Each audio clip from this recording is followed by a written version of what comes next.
Hey guys, if you're shopping for knives and gear, make sure you check out the description of the video you're watching right now for a link to my Amazon store where I've compiled some of the very best items available, including some of my own personal recommendations. Thanks!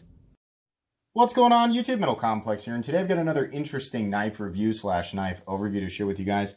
This is the Graham Knives Razel. This is actually the Midtech, and for anybody who doesn't know, this knife existed, it was really popular during the rise of the US Midtech time period in the knife world, which was, I think, most prominent between 2014 and 2016.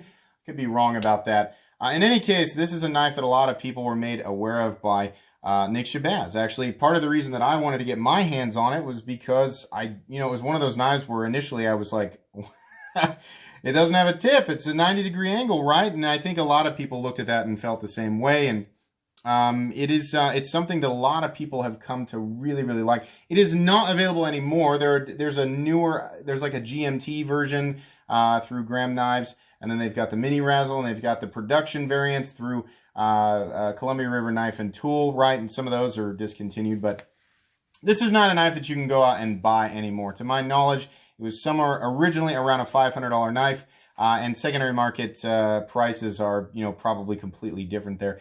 This is I'm gonna apply my same review process to this, but it's not a knife that I can, openly recommend because it's, the price is based on what the secondary market has done to it. So this is gonna be kind of a show and tell, kind of a review. In any case, excited to talk about it. This was sent to me by Rocky. Rocky, thank you so much. I didn't see any information about an Instagram or anything like that, but if you have one, just let me know what it is, and I'll make sure that it is known down in the comments section. Let's go ahead. Actually, of course, right off the bat, thanks so much to my generous patrons who are supporting me. If you'd like to check out my Patreon, get your hands on some of these stickers, there's a link down in the description. Let's go ahead and get a measurement on this guy. Overall length of the Razel coming in at, I think it's not quite 8 1/4. It's like 8.2, maybe, something like that. Blade length is coming in at 3 1/2. Cutting edge is coming in at, looks to be right at 3 1/4. Let's go ahead and do some size comparisons here up against the Ontario Rat Model 1. Rat 1 is coming in at 8.6 inches overall, so you can see there it is definitely not a small knife. How about up against the Spyderco PM2? Spyderco PM2 coming in at 8.3 inches overall. How about up against the Benchmade Griptilian, or in this case the Ritter Hogue? Ritter Hogue coming in at 8 inches overall. And last but not least, the Spyderco Para 3. Spyderco Para 3 coming in at 7 1/4 inches overall. How's the action on this guy?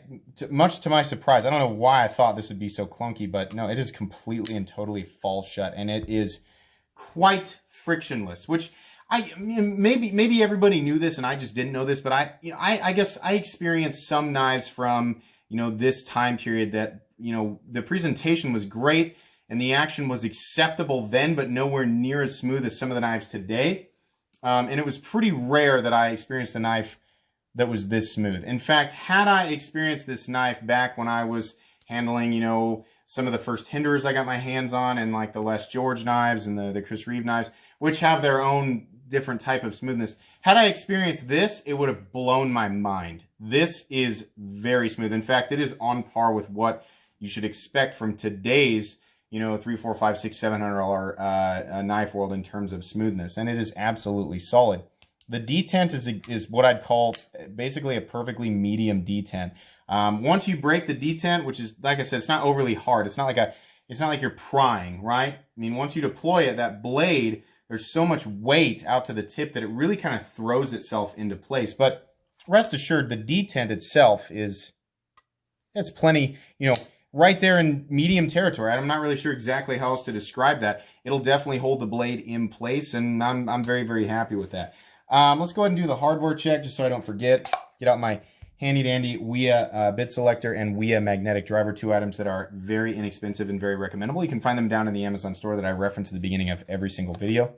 These are backwards today. I will flip them around. Pivot looks to be probably a T8. Let's make sure that that is the case there. Yeah, I believe that that is going to be the case on this guy. We have a T8 pivot, and I'm going to guess these screws back here are also T8. Yeah, T8, and I mean, I'm sure they're the same on the other side, but also T8. It feels like there might be just a little bit of, I don't know why. I want to try the T9 on those screws because it feels like there's just a little tiny bit of play. Does T9 fits? Interesting. Does T9 fit here? No. Okay, that's weird. It's the first time I've ever used a T9. The pivot screw appears to be a T8, and the body screws appear to be a T9. That is odd, but it is completely and totally acceptable because, as I always say, I just really hate T6. T6 sucks. Anything above T6 is fine. The bits are bigger, and the fasteners are what did I just say there? The bits are bigger, and the fasteners are bigger if they're above T6, and there's less of a chance you will ruin your bits or the fasteners on the knife. So that's fine. I'm not sure why you didn't just go with all T8, but I have no problem with that whatsoever. Let's talk about carry profile here. So up against the Spyderco Para 3 in terms of thickness, we are looking at a knife that is a little bit thicker. It's not insanely thick. I think I was expecting this knife to be quite a bit thicker than it actually is. It is pretty much exactly what you'd expect for a, you know, I think by most people's standards, a fairly overbuilt titanium frame lock. So up against the Spyderco PM2 and Para 3, two knives that have awkward carry profiles nobody ever seems to complain about, you can see there that this is pretty tall. And it's pretty big too. About the same length overall as the PM2 and definitely bigger than the Para 3. At maximum height, it is, boy, yeah, it's about the same, honestly, as the PM2 when you compare the flipper tab. So take that for what it's worth. I mean, if you're carrying something else in your pocket besides this knife, yeah, it's going to be banging into everything. There's going to be a lot of room taken up. If you're carrying just this knife in your pocket and you're wearing, you know, regular work pants, jeans, or even just kind of bigger, heavier duty, more heavy duty khakis, I guess, you're going to be just fine. If you're wearing athletic shorts, skinny jeans, anything like that, it's probably not going to be the best experience. This knife is made out of titanium, and I believe CPM 154. I think that's the case. I'm remembering something about, you know, them. Did they do a run in CTSXHP? I know that CTSXHP was a steel that was really prominent in Midtechs during this time period, but I feel like CPM 154 is what they were using here. If I'm wrong, I will correct myself, but it's hard with some of these knives because generationally, sometimes these Midtechs had different steels, and there's also not an insane amount of information out there and all this stuff, so I believe that's the case, guys, but I do make mistakes, so I'm sorry about that. Either way, truthfully, as you guys have probably, if you've watched my favorite steels of all time video, I'd take either. CPM 154 or CTSXHP are both great. I would take either. What we're going to do, weigh it here. Let's do blade stock thickness here real quick. This is not a skinny blade, but it is certainly not a monstrously thick blade either. Blade stock thickness coming in at 160 thousandths. That's exactly what I thought it was going to be. Scales are titanium. They don't have internal milling, but there are, you know, in this case, there are holes milled out, which reduces the weight on this guy a little bit. There are some different milling patterns. I believe there's a variant of this that is solid. So, you know, it depends on the version that you get, but I think this is the one that people have come to recognize as the, you know, the flagship Razel. Anyways, 6.28 ounces. That's almost exactly the same as my full titanium Hinder XM18s without the milling on the inside. This is a weight that I'm okay with carrying. I like to carry knives between 4 and 6.5 ounces, but I can understand completely why a lot of people would view this as way too heavy. Like I said, the profile on this guy isn't bad. It's a big object. You know, if you're gonna hunt one of these down and carry it, it'll probably be an adaptation process unless you have been carrying knives like this, you know, for a really long time. You've already kind of accepted it. But yeah, definitely on the heavier side for most people. I think we've covered all of that. Let's go ahead and talk about the anatomy here. So we have this very nice, like very glassy, smooth titanium. And this is something that it's very hard to describe because looking at this, it looks like regular tumbled titanium. Like on the back of this ZT0562, touching this and touching this, even though they look the same, there is a little bit of a difference here with the final finished surface on this guy. And I found that to also be the case with less George Midtechs, like the Talos and the VECP. Something about how they finish it, I mean, it just feels a little bit more polished. It kind of it almost feels like glass. It's real, or like the surface of glass. It's really interesting, but it's very pleasing. This is also following the trend of a lot of mid-techs back then, and honestly, a lot of knives still now. It's completely and totally monochromatic, and the entire thing is tumbled. Some people like that, some people don't. I like a monochromatic look, and I also like tumbled titanium and tumbled steel. So I don't have a problem with this whatsoever. Every last area where there might have been a sharp corner on this guy, despite it looking very blocky and angular, is ridiculously knocked down. This is such a comfortable knife to hold. Ergonomically, this is wonderful. I think looking at this, I thought, yeah, I bet, you know, the ergos are going to be pretty good. But I truthfully thought there would be some awkwardness or some pointiness in a couple of areas. And there just isn't. This is very pleasant. There's no jimping up here, and I think I would have preferred that considering I think what this knife was meant to be used for, which is, I mean, this, to me, this is an obvious utility tool. You know, it's very expensive, right? Whether it's available or not. It's a very expensive item, and there are probably, you know, people are quick to make the argument, well, you can get a blade shape like that in a much less expensive and basically disposable tool, right? Well, that's fine. Spend your money on what you want. But this is a knife that I would definitely use in, you know, like if I was working on a job site. This is, you got a blade shape that's going to be good for a lot of different things. We'll talk about that here in a sec. But yeah, it's one that is, you know, the ergonomics definitely complement that. And I think given that scenario, I would like to have some jimping up here, but it's not that big of a deal that there isn't any jimping. The little holes, the bowls on the inside here are polished. That's awesome. This is not a, unless you have super teeny tiny fingers, you're not going to be able to push your finger in there and run the risk of catching the blade. Absolutely not. Very, very simple. I love the placement of the screws back here. That makes this completely and totally open body. So if you do need to clean this out, which you probably will if you're going to use it in the setting it was meant to be used in, it's really easy to just run a rag through there. I'm very happy with that. On the blade, we've got the Graham logo and then nothing on the other side. This is a tumbling that I really, really appreciate. It's what I used to, and I'm a Hinder fan, which is why I keep bringing up Hinder. But it used to be that type of tumbling on Hinder knives. It was kind of a, just more, it almost looks like roots growing into the ground, but you still have this very polished, very reflective surface. Nowadays, you kind of see like a really tiny grain structure tumbling or more of a scratchy tumbling, like what you see on, should we use the, here's a good example, Spyderco Para 3, a little more fine grain structure, and then maybe the scratchy tumbling, I think, on, yeah, the ZT0562. And there is a difference here, and I just prefer the tumbling that we see on that guy. The blade is absolutely done perfectly. There's nothing wonky, nothing weird. There's no sharp edges up here. This is all knocked down. Everything is perfectly symmetrical. It's just really cool looking. And a lot of people are going to like the blade, and a lot of people aren't. You have a flat that carries out to about 90% the length of the blade, so lots of excess durability, and there isn't a tip to snap. I can't imagine a scenario where you can actually snap the end of this knife. I'm sure it's possible, but not by normal human force, and certainly not under normal circumstances.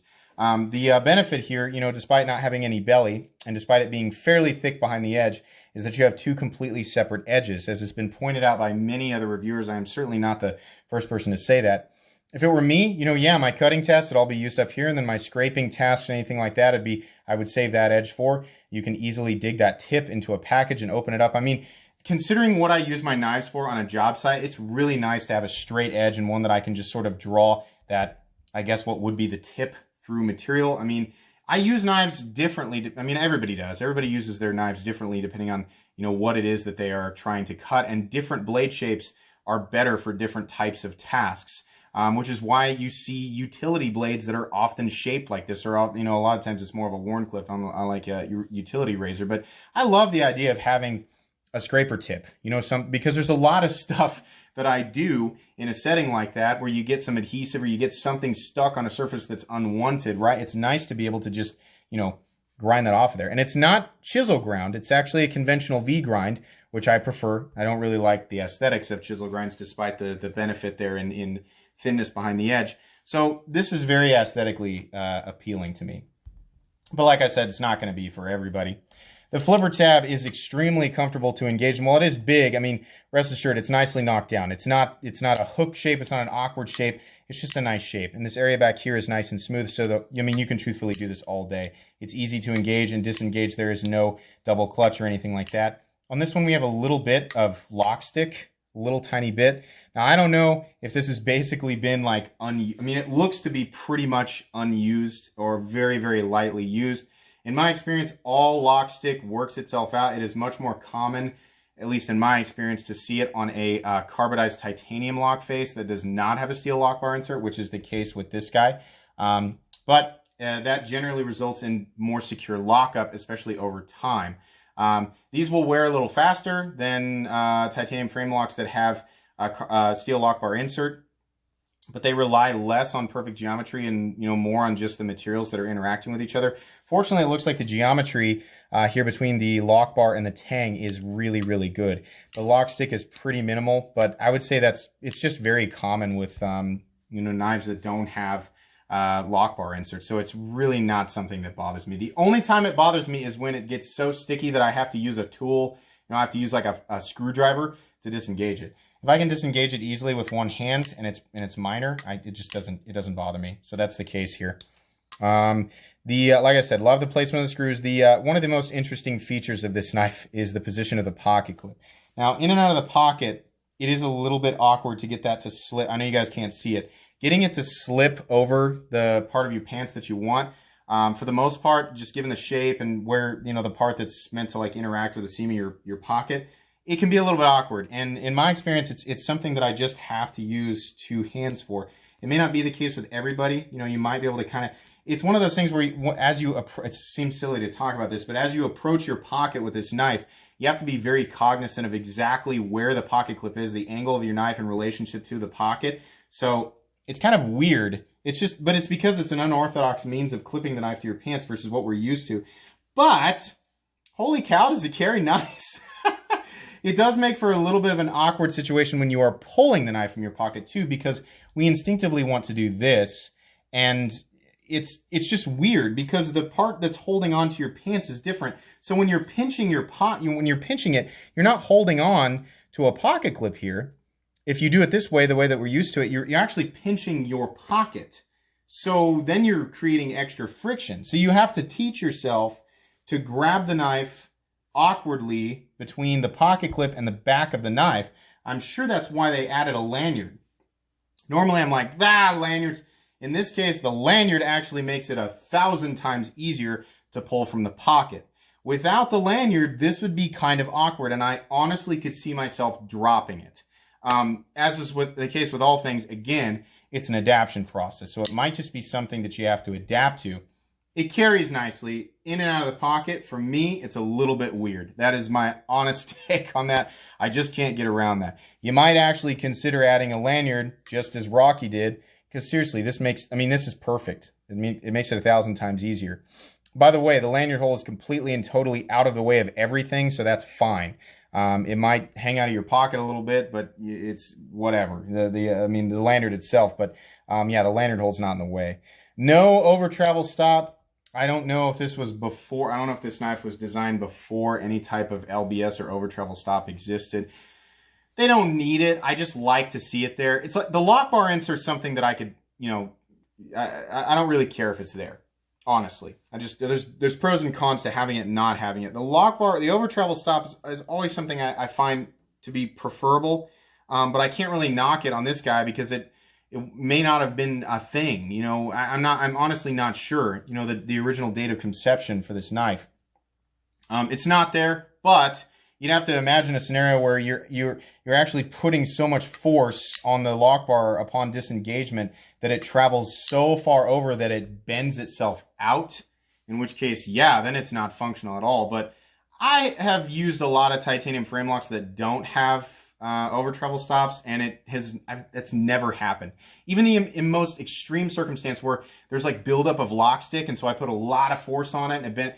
There's enough, like my subconscious, as soon as it releases, my subconscious knows to back off on the thumb pressure way before there's any risk of it over traveling.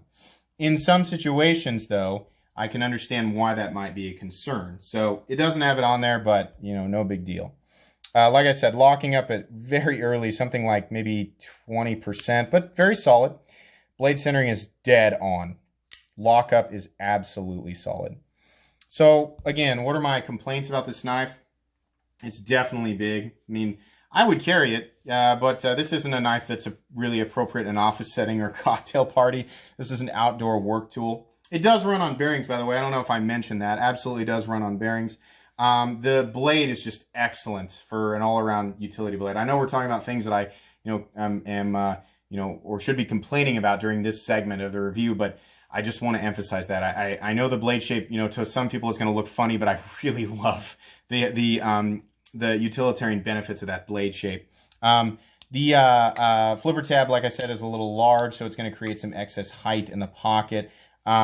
The pocket clip, it allows the blade to carry very comfortably and deep, but it is very awkward. You really should consider adding a lanyard to it. There's no LBS, or there's no over travel stop, so that might be concern for some people. And the biggest problem here is that you really just can't get this guy, and even if you can get a hold of it, you're going to have to deal with the secondary market and the prices that come with it, right? So, I mean, what's the conclusion here? Can I recommend this knife? If this knife is available for a price that you're willing to pay, I think this knife is made insanely well. And any little, part of this knife that, bothers me a little bit, I feel like is easily overlooked, in my opinion, by how good the ergonomics are and all of the benefits of having a blade shape like that. It's really cool. I mean, for collectors and enthusiasts, that's a conversation piece, like immediate conversation piece. It is built stupid well. And the finishes on this thing, I mean, it has this look of this, just slapped together object, but man, it is so nice in person. This is a really, really cool knife. So I guess for people looking for a larger knife, a titanium frame lock, they like the idea of a Midtech, which is what this is, made in the USA. They're used to spending spending money in this price range, right, and kind of have certain expectations. You are definitely getting the smoothness. You're definitely getting the quality, fit, and finish, right? You're getting the materials that are appropriate for the price range, right? Especially, on a Midtech, a partially handmade item. And you're getting something that is definitely sharp and definitely utilitarian. We didn't talk about that. The quality of the edge, definitely a sticky edge, if that is the factory edge, which it appears to be. It doesn't look like there are any signs of anything else, unless the person who put that on is just knows how to make it look exactly like all the factory edges I've ever seen in pictures. But yeah, I mean, this is definitely a quality item. So should you go after it? Should you not? I mean, like I said, if you're already in this territory, yeah, this is definitely a quality piece. For everybody else, probably something you can easily overlook, right? This is mostly just going to be entertainment for most people. So I guess take that for what it's worth. Guys, I think that's going to be pretty much it for today's review. Thanks again, Rocky, for sending this guy along. This was really cool to experience. If you enjoyed this video, please leave a like. If you'd like to check out my other content, I do, of course, have lots of videos of knives that are either expensive or inexpensive that I do or don't like, so check those out. And if you enjoy all my content, go ahead and click on that Metal Complex logo right there and subscribe, because there's definitely more coming. Thanks again for watching, everybody, and have a great day.